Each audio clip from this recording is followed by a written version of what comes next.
नमस्कार प्रिय दर्शकों, आज मैं पुनः हाजिर हूँ प्रभु दर्पण के साथ राज ज्योतिष को लेकर के।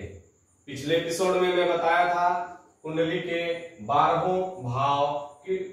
आज मैं बताऊंगा किस भाव से कुंडली में किस चीज की गणना की जाती है, कैसे फलादेश करते हैं और क्या जानते हैं किस भाव से। आइए सबसे पहले स्टार्ट करते हैं लग्न से। इस भाव को पहला भाव अथवा लग्न के भी नाम से जानते हैं। तो लग्न में लिखा है तनु। तनु का अर्थ होता है तन। तन का अर्थ होता है शरीर। जैसे में शरीर की बनावट, शरीर का रंग, आकृति, चंचलता, इन सारी चीजों पर विचार किया जाता है। शील, गौरव, क्या आदमी के अंदर होगा। एक आदमी हो, उसके अंदर उसका रूप कैसा है, उसका शरीर कैसा है, उसका गुण कैसा है, उसकी आकृति कैसी है, उसका रंग रूप कैसा है, ये पहला भाव यानी कि तन भाव से किया जाता है। किस लग्न में जिस तरह के ग्रह बैठे होंगे, जिस तरह का भाव पड़ रहा होगा, जिस तरह से कला विकला का प्रभाव होगा, उसी हिसाब से आदमी का रंग रूप आकृति भी होगी। ये प्रथम भाव बताता है। अब ये दूसरा भाव बताता है आदमी का वाणी। इसकी वाणी कैसी होगी, क्या बोलेगा, कैसे बोलेगा, बोलने की क्षमता कैसी होगी। व्यक्ति का दाहिना आंख का कारकत्व दूसरा भाव से होता है। दूसरे भाव में देखकर पता चलता है आंख कैसी होगी, ठीक ठाक होगी, ठीक नहीं होगी। वाणी इसकी कैसी होगी, संगीत से लगा होगी। दूसरा बात, इससे धन का भी किया जाता है। कौन सा धन, जो कमा रहे, नहीं, कमाया हुआ धन का नहीं, माता पिता पूर्वजों से मिला हुआ विरासत का धन दूसरे भाव से ज्ञान करते हैं। साथ साथ हम दूसरे भाव से अपने पड़ोसियों का भी ज्ञान करते हैं।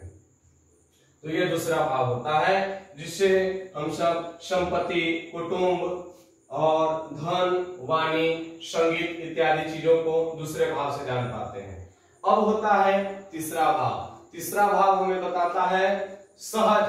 सहज का अर्थ होता है पराक्रमता, भाई बहन, आदमी के अंदर कैसी क्षमता है, कैसा पराक्रम है, कैसे गुप्त है, गला है, शत्रु है, इत्यादि चीजों का, बहुत चीजों का तीसरा भाव से भी आकलन किया जाता है। जिसमें कई तरह के रोग भी होते हैं, जैसे श्वास रोग संबंधित, ये तीसरे भाव से हम आकलन करते हैं। चौथा भाव होता है सुख सुविधाओं का। चौथा भाव माता का भी होता है। तो चौथे भाव से माता, वाहन, भूमि, भवन, अचल संपत्ति, सुख सुविधाओं इत्यादि चीजों का चौथे भाव से आकलन किया जाता है। वहीं पांचवें भाव से करते हैं संतान और ज्ञान, हृदय इत्यादि चीजों का। जैसे आदमी के पास कितना ज्ञान होगा, पढ़ा लिखा होगा, नहीं पढ़ा होगा, पांचवें भाव पर किस भाव की दृष्टि पड़ रही है, कौन सी राशि बैठी है, कैसा इसका मन मस्तिष्क होगा, इत्यादि चीजों का, पुत्री होगी, पुत्र होगा, संतान कैसे होंगे, इत्यादि चीजों का इससे जानते हैं। ज्ञान, बुद्धि, विवेक इत्यादि चीज पांचवें भाव से करते हैं। वही षष्ठ भाव से शत्रु, छठे भाव से शत्रु, कर्ज, आदमी किस तरह के कर्ज में होगा, पेट से ऊपर का भाग, साथ साथ पेट का भी, मुकदमाबाजी, कोर्ट कचहरी इत्यादि का छठा भाव से, यानी कि यह कर्ज का भाव है, मस्तिष्क से रिलेटेड होता है और जीवन में क्या होने वाला है, जैसे में कर्ज को लेकर के, कोर्ट कचहरी को लेकर के इत्यादि चीज, मुकदमाबाजी इत्यादि चीजों को लेकर के षष्ठ भाव से हम जानते हैं। सातवें भाव से जीवन साथी, रोजमर्रा का कार्य, विवाह होगी, कैसी होगी, कौन सी दिशा में होगी, कब होगी, पत्नी कैसी मिलेगी, जीवन संगनी कैसी रहेगी, भोग विलासिता कैसी होगी, सुख ऐश्वर्य होगा या नहीं, पत्नी के साथ सुख ऐश्वर्य होगा या नहीं, इत्यादि चीजों का आकलन होता है। साथ साथ प्रतिदिन आदमी किस तरह के कार्य करेगा, इन सारी चीज हम सातवें भाव से जानते हैं। आज के एपिसोड में मैं इतना ही बताऊंगा। अगले एपिसोड में 8 से लेकर के 12वें भाव तक मैं बताऊंगा।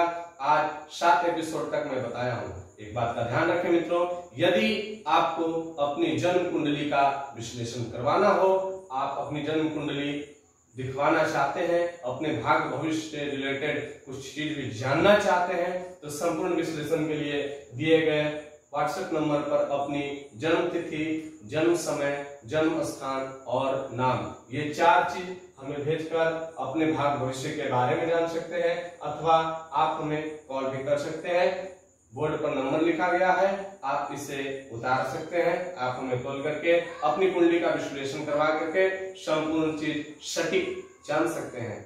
आइए, जब तक हम आपको अगले भाव को लेकर चले, तब तक आप इसका अध्ययन करें। आज इतना ही, नमस्कार।